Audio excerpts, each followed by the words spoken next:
Olá, queridos companheiros de jornada, amados irmãos, estamos aqui para mais um vídeo.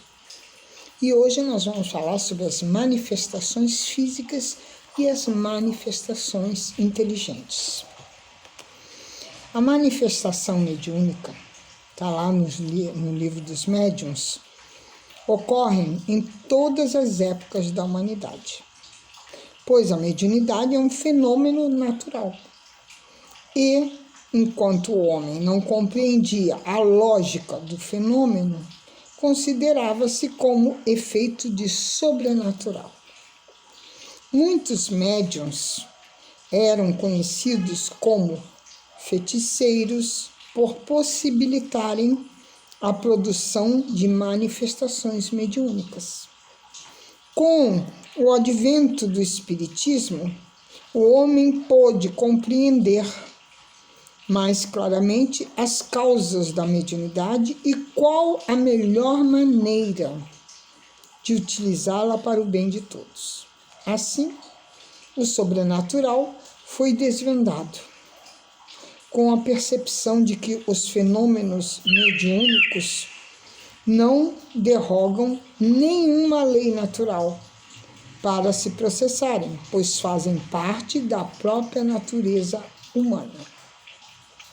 Há várias formas de acontecerem fenômenos mediúnicos. Dentre estes, encontram-se as conhecidas como manifestações físicas, que, como todos os demais, sempre aconteceram com todas as épocas da humanidade. No início da doutrina espírita, cujas manifestações foram as que mais se destacaram, pois eram perceptíveis e chamavam mais a atenção do homem. Isto era necessário para que o homem se interessasse pela mediunidade, tanto para acreditar na possibilidade da comunicação entre o plano físico e o plano espiritual, como para convidar todos a estudar a mediunidade, a fim de utilizá-la melhor, rompendo com os tabus, medos e preconceitos que sempre giraram ao redor do assunto, tornando o homem uma presa fácil para mistificadores, para charlatães. As manifestações físicas são as que ocorrem através de ruídos, movimentação e deslocamento de objetos sólidos. Podem ser espontâneas ou provocadas. Para que possam ocorrer, há necessidade da presença de várias pessoas ou até de uma só, que favoreçam a produção do fenômeno. São chamados médiuns de efeitos físicos. Estes médiuns possuem uma facilidade maior por uma disposição orgânica para doar ectoplasma, o fluido humano que, ao ser combinado pelos espíritos, com o fluido universal, anima os objetos com uma espécie de vida fictícia, que permanece até que o fluido se esgote. Tal é a exemplificação lógica deste tipo de manifestação. Todos os homens que não encararam as manifestações apenas como uma curiosidade ou passatempo, mas engenharam-se em estudos mais profundos sobre o assunto, puderam chegar a tais conclusões. No início, as manifestações físicas mais comuns foram as mesas girantes, consideradas até como ponto de partida da doutrina espírita. Tais fenômenos produziam-se com a colocação de mãos dos médiuns sobre a mesa, a fim de que esta se movesse de várias formas, erguendo-se, virando-se, ou até mesmo pulando ou girando. Deste modo, ouviam-se pequenos estalos, nas mesas. Depois, essas iniciavam movimentos rotativos. Erguiam-se em pés alternados, balançavam-se e voltavam suaves, ou às vezes de uma forma até violenta.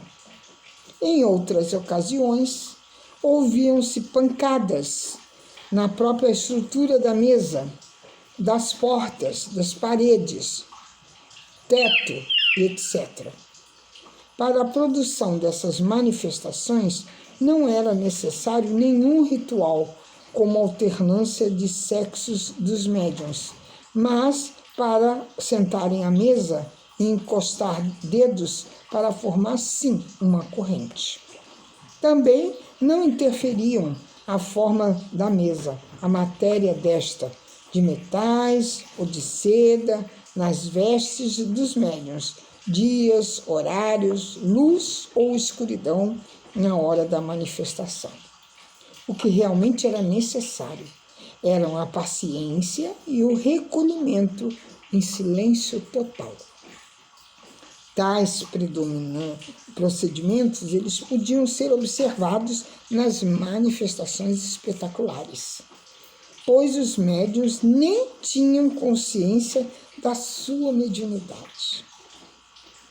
E as manifestações ocorriam normalmente, sem nenhuma das precauções mencionadas.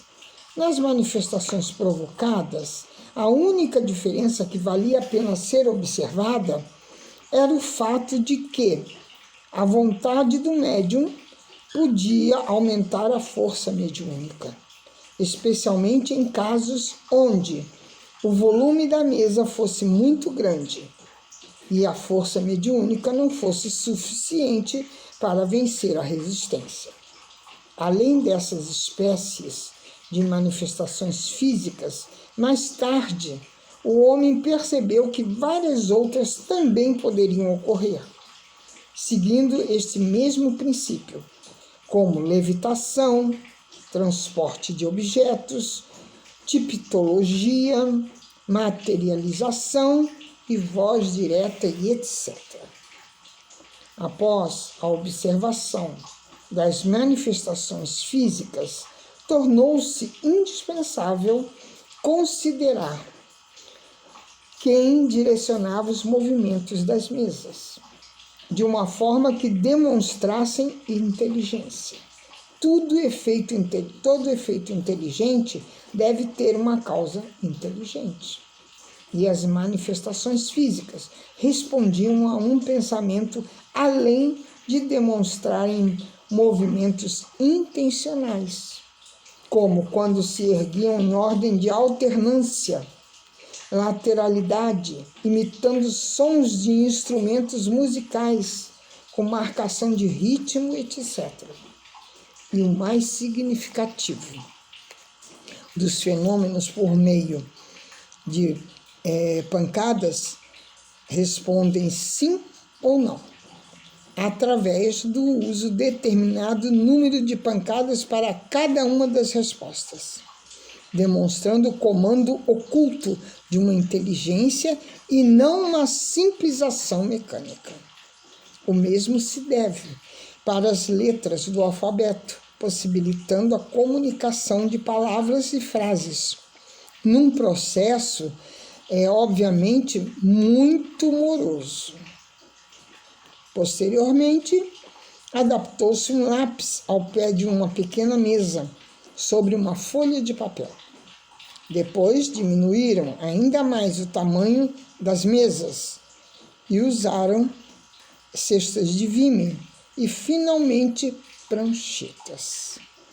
Tudo isto facilitou e muito a escrita das mensagens, até que perceberam a inutilidade de tais objetos, quando o próprio médium começou a segurar o lápis, escrevendo, sob o impulso de uma vontade alheia à sua, de uma outra inteligência.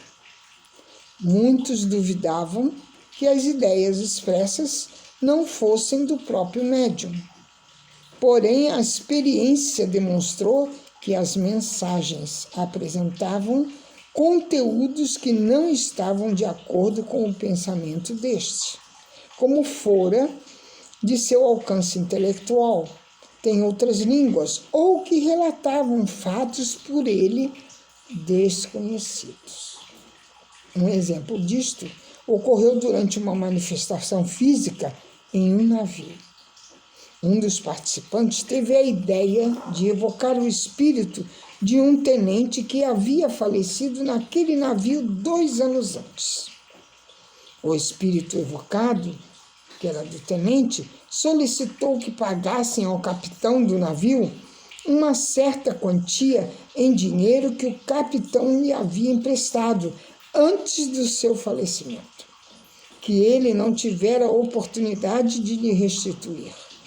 Ninguém sabia do fato, e o próprio capitão havia esquecido desse acontecimento, que foi verificar em suas anotações, encontrando assim o valor da dívida idêntico ao que fora mencionado na comunicação.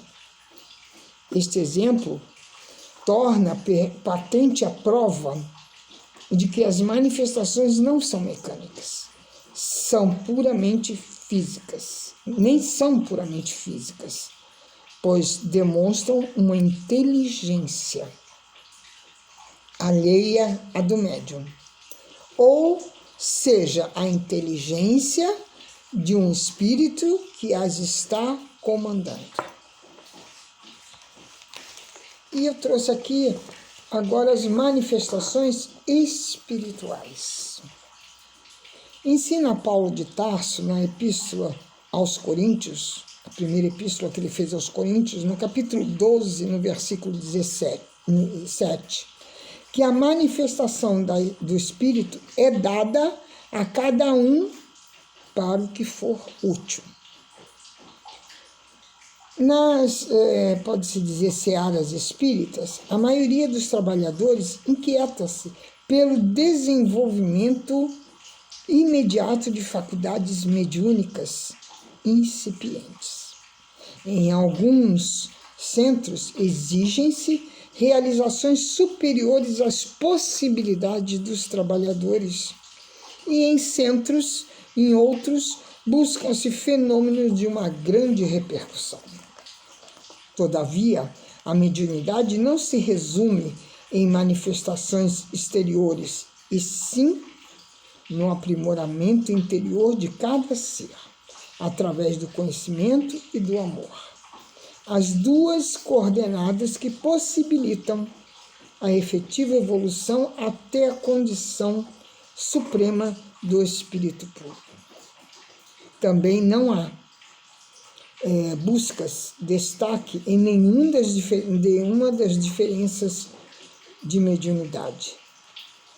Querendo o médium, por exemplo, ser um grande vidente ou um grande psicógrafo, pois isso seria o fruto do orgulho, vício que, antes de tudo, deve ser combatido pelo verdadeiro aprendiz. O que se deve buscar constantemente é o progresso espiritual resultante do esforço e do trabalho de cada indivíduo. Todos os homens possuem mediunidade em maior ou menor grau, nas mais variadas posições evolutivas, e seu desenvolvimento não deve ser precipitado, mas sim através da educação, do trabalho fraterno e da boa vontade do aprendiz. A espontaneidade é indispensável, considerando-se que as tarefas mediúnicas são dirigidas pelos mentores do plano espiritual. Não existe um tipo de mediunidade mais importante que o outro. Qualquer um é campo aberto às mais belas realizações espirituais, sendo mister que o médium, com a faculdade definida, se conscientize do espírito missionário com dedicação sincera e muita fraternidade, para que seu mediunato não se torne improdutivo, fazendo-se necessária a evangelização de si mesmo, antes de se entregar às grandes tarefas doutrinárias, pois, do outro modo, poderá esbarrar sempre com o fantasma do personalismo, ou em determinados detrimento do seu trabalho espiritual. Segundo Emmanuel, no livro Consolador, a pergunta 389, os atributos mediúnicos são como os talentos do Evangelho. Se o patrimônio divino é desviado de seus afins, o mau servo torna-se indigno da confiança do Senhor da seara do amor. Multiplicados no bem, os talentos mediúnicos crescerão para Jesus. Sob as bênçãos divinas, todavia, se sofrem o insulto do egoísmo, do orgulho, da vaidade ou da exploração inferior, podem deixar o intermediário do invisível como indivisível entre as sombras pesadas do estacionamento nas mais dolorosas perspectivas de expiação, em vista do acréscimo de seus débitos irrefletidos. Ainda o instrutor espiritual ensina no Consolador, na pergunta 392, os mentores de um médium, por mais dedicados e envolvidos, não lhe poderão tolher a vontade, nem lhe afastar o coração das lutas indispensáveis da vida, em cujos benefícios todos os homens resgatam o passado delituoso e obscuro, conquistado méritos novos. O médium tem obrigação de estudar muito, observar intensamente e trabalhar em todos os instantes pela sua própria iluminação. Somente desse modo ele poderá habilitar-se para o desempenho da tarefa que lhe foi confiada, cooperando eficazmente com os espíritos sinceros e devotados ao bem e à verdade. É o apostolado mediúnico repleto de dificuldades. Está lá no Consolador, na pergunta 410. O primeiro inimigo do médium reside dentro dele mesmo. Frequentemente é o personalismo, é a ambição, a ignorância ou a rebeldia no voluntário desconhecimento dos seus deveres à luz do Evangelho. Fatores de inferioridade moral que não raro o conduzem à invigilância, à leviandade e à confusão dos campos improdutivos. Contra esse inimigo é preciso movimentar as energias íntimas pelo estudo, pelo cultivo da humildade, pela vontade com o melhor esforço de autoeducação, a claridade do Evangelho. O segundo inimigo mais poderoso do apostolado mediúnico não reside no campo de atividades contrárias à expressão da doutrina, mas no próprio selo das organizações espirituais, constituindo-se daquele que se convenceu quanto aos fenômenos sem se converter ao Evangelho pelo coração, trazendo para as fileiras do Consolador os seus caprichos pessoais, as suas paixões inferiores, tendências nocivas, opiniões cristalizadas ao endurecimento do coração, sem reconhecer a realidade de suas deficiências e a exiguidade dos seus cabedais íntimos. Habituados ao estacionamento, esses irmãos infelizes desdenham o esforço próprio, única estrada da edificação definitiva e sincera, para recorrerem aos espíritos amigos nas menores dificuldades da vida. O medianeiro, portanto, não se resume no exercício puro e simples das mais diferentes faculdades, porque exige, antes de tudo, o trabalho e o sacrifício, com amor na sublime tarefa da vivência de Jesus. Enriqueça o homem a própria iluminação íntima, intensifique o poder espiritual através do conhecimento e do amor, e entrará na posse de tesouros eternos, de modo natural. Está lá no livro Pão Nosso, na lição 162. Então, companheiros queridos, espero que tenham gostado desse vídeo falando sobre a mediunidade. Vamos fazer uns vídeos falando sobre a mediunidade e que possamos entender os fenômenos físicos e os materiais. Beijos em seus corações e até o próximo vídeo.